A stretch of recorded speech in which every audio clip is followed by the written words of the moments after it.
Oke, udah record gak sih itu? Langsung aja langsung. Udah. Langsung. Oke, Assalamualaikum warahmatullahi wabarakatuh. Permisi Pak Ubed, kami dari kelompok D dari BSPK kelas C ingin mempresentasikan metode analytical hierarchy process atau metode AHP tentang pemilihan warteg di dalam ITS bagi mahasiswa ITS. Next. Lalu ada anggota dari kelompok kami, yaitu yang pertama ada Gibran Nadif dengan NRP akhir 079, ada saya sendiri Riko Saputra dengan NRP akhir 015, lalu ada Aula Dewi dengan NRP akhir 044, lalu ada Almas Kaliza dengan NRP akhir 031, dan ada Bulan Zairatu Sahwa dengan NRP akhir 124.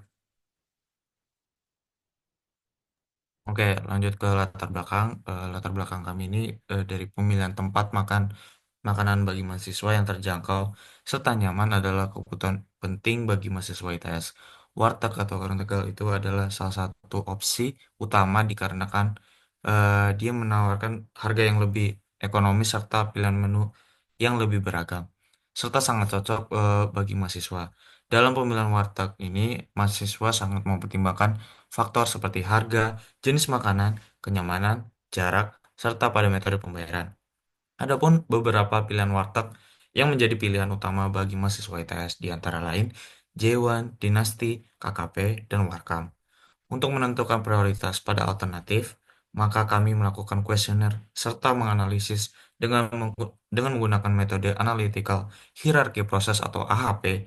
Hal ini memberi gambaran untuk preferensi mahasiswa dalam memilih warteg secara objektif.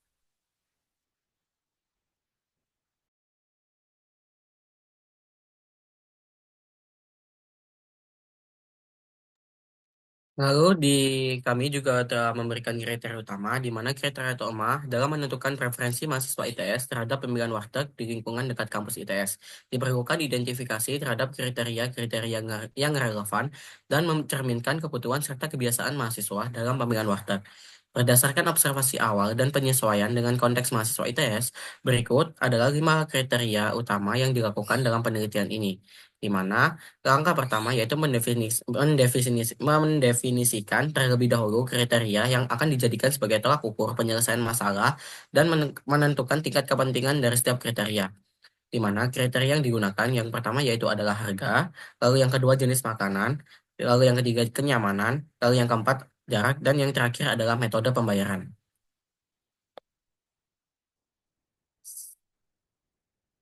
Lalu yang pertama yaitu langkah yang pertama. Kriteria utama, menghitung nilai matriks perbandingan dari masing-masing kriteria berdasarkan tabel nilai kepentingan, di mana kami melakukan beberapa jaringan aspirasi yaitu dari Jihan Indah, lalu ada Anas Fauzan, ada Sufi, ada Zara Putri Lavelina, lalu ada Azam Zahid. Lalu yang di mana setelah mereka melakukan penilaian secara objektif tentang kriteria utama, terdapat tabel Sati yang di mana itu dengan ketentuan yang dan hasil di bawah itu. Lanjut. Lalu yang ketiga, setelah kita melakukan penilaian dengan tabel Sati, lalu kita ada penjumlahan kolom matriks berdasarkan kriteria utama dengan total di mana harga mendapatkan nilai total 4,78, lalu ada jenis makanan 6,45, kenyamanan 4,3, jarak 4,18, dan metode pembayaran 6,9. Lalu setelah itu kita melakukan normalisasi dengan perhitungan penjumlahan kolom matriks yang di atas dengan mendapatkan rata-rata di harga 0,21, lalu jenis makanan 0,16, untuk kenyamanan 0,23, jarak 0,25, metode pembayaran 0,15 dengan kita total menjadikan eigenvektor yang kita dapatkan yaitu 1. Lalu langkah selanjutnya yaitu menghitung nilai konsistensi indeks atau CI dengan lambda max yaitu 5,102 dengan cara perhitungan yaitu menghitung konsistensi indeks yaitu lambda dikurangin n dibagi n-1, di mana kita mendapatkan nilai 0,025. Lalu di langkah yang kelima menghitung nilai konsistensi rasio, di mana yaitu CR dengan rumus yaitu konsistensi indeks dibagi dengan rasio indeks. Lalu kita mendapatkan nilai konsistensi rasio yaitu 0,02, di mana di bawah dari 0,1. Oke, lanjut kepada di harga. Di harga sendiri kita sama juga kuesionernya kepada 5 orang ini, Jihan, Ana, Sufi, Azara, dan Azam. Lalu dari hasil kuesioner itu kita pindahkan ke tabel Sati di sebelah kanan ini. Lalu kita eh, membuat kolom matriks berdasarkan harga untuk menentukan nantinya nilai normalisasi serta eigenvektornya.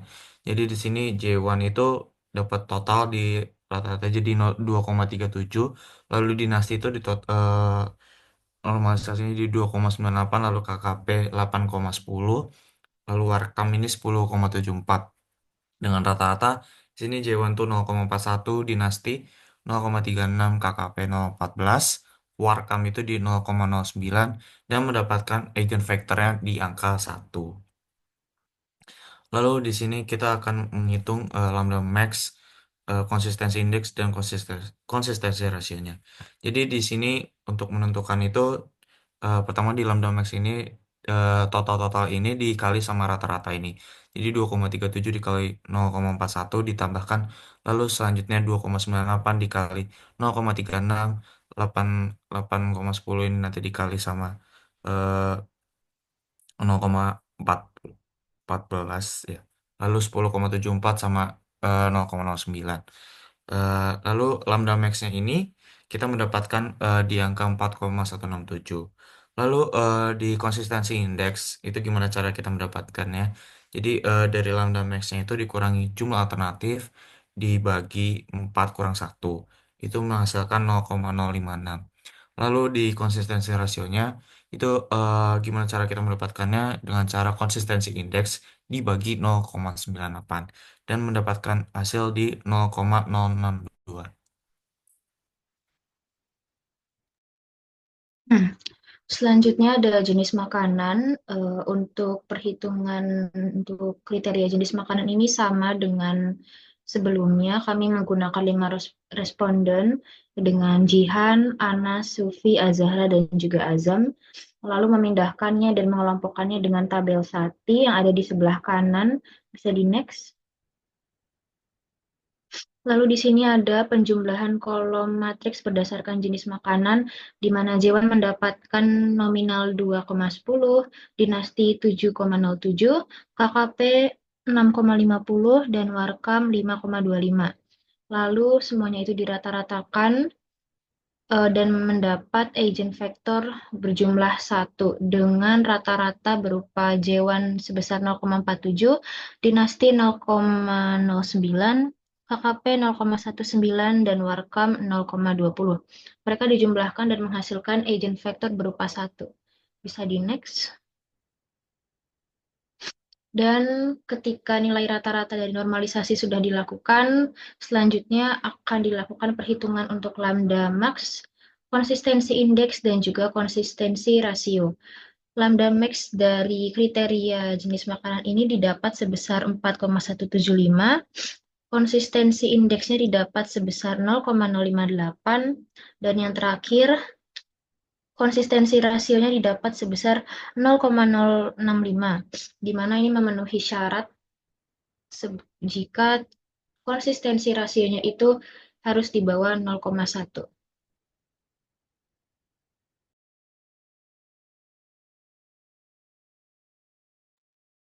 Selanjutnya ada kriteria kenyamanan, yaitu awalnya kita menghitung matriks perbandingan dari masing-masing kriteria berdasarkan tabel nilai kepentingan dengan ya sama seperti sebelum-sebelumnya, ada 5 responden, ada Jihan, Anas, Sufi, Azahra, sama Azam. Setelah itu kita pindahkan ke tabel Sati untuk diolah, menghasilkan angka-angka di samping kanan.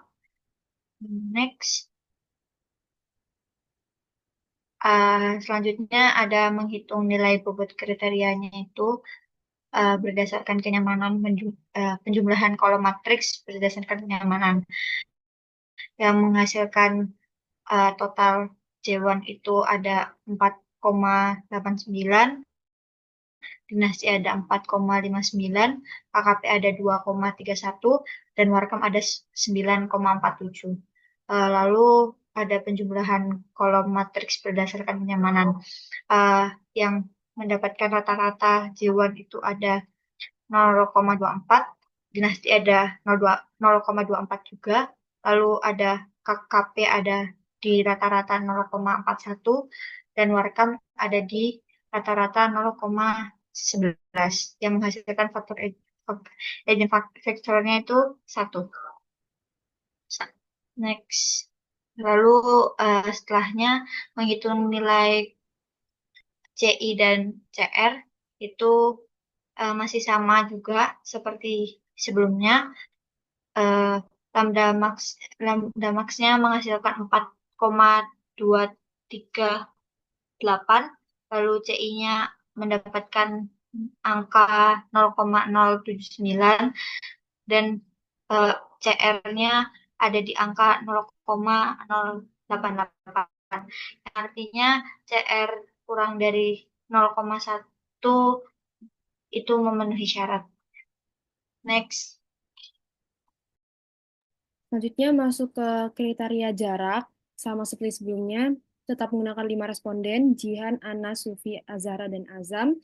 Setelah dikelompokkan, dimasukkan ke tabel Sati, dan di kanan adalah hasilnya. Nah, selanjutnya menghitung nilai bobot kriteria dengan normalisasi dan eigenvektor. Di sini dapatkan total dari J1 adalah 5,74, dinasti 2,37, KKP 3,32, dan Warkam 11,13. Dengan rata-rata J1 0,20, dinasti 0,41, KKP 0,29, Warkam 0,10, dan eigenvektornya dapatkan 1. Selanjutnya ini menghitung nilai konsistensi indeks dengan mendapatkan lambda max dengan cara total dikali dengan rata-rata, didapatkan di jarak ada 4,210 dengan konsistensi indeks 0,070 dan konsistensi rasio di 0,078 yang itu sesuai karena kurang dari 0,1. Kriteria selanjutnya adalah metode pembayaran, sama seperti sebelumnya, menggunakan 5 responden yang sama, dikelompokkan dalam tabel Sati berikut di kanan. Next. Dengan menghitung nilai bobot kriteria, normalisasi dan eigenvektor, di mana J1 mendapatkan total nilai 3,98, dinasti 6, KKP 4,72, dan Warkam 3,21, dengan rata-rata J1 0,25, dinasti 0,16, KKP 0,26, dan Warkam 0,33, dengan eigenvektor 1. Selanjutnya menghitung nilai konsistensi indeks dari metode pembayaran, di mana lambda max didapatkan di sini adalah 4,247 dengan konsistensi indeksnya 0,082 dan konsistensi rasionya 0,091 yang di bawah 0,1 dan itu memenuhi syarat. Oke, untuk hasilnya di sini ada dibagi jadi alternatifnya di sini. Lalu di sini kita mendapatkan perankingan di mana J1 ini menjadi pilihan utama bagi mahasiswa dengan hasil 0,303 dengan ranking 1, dinasti di peringkat kedua di 0,271, dan KKP di ranking ketiga di 0,265. Lalu di Warkam sebesar 0,160 di ranking keempat.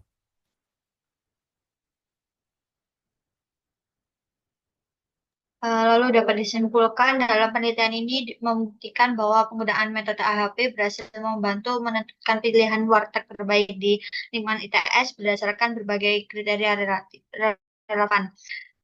Terlihat bahwa prioritas kriteria jarak, kenyamanan, dan harga dominan dalam keputusan mahasiswa. Warteg J1 muncul sebagai alternatif dengan skor tertinggi, yakni 0,303 setelah menghitung bobot kriteria dan prioritas alternatif, sehingga direkomendasikan sebagai pilihan optimal. Pendekatan AHP yang terstruktur mendukung pemikiran sistem karena menyusun keputusan ke dalam elemen-elemen yang saling berhubung dan prosesnya secara komprehensif.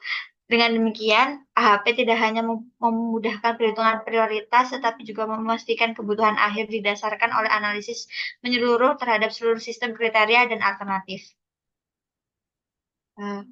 Sekian presentasi dari kelompok D BSPKC. Terima kasih. Wassalamualaikum warahmatullahi wabarakatuh. Udah, stop share aja. Stop record, Ji. Stop record.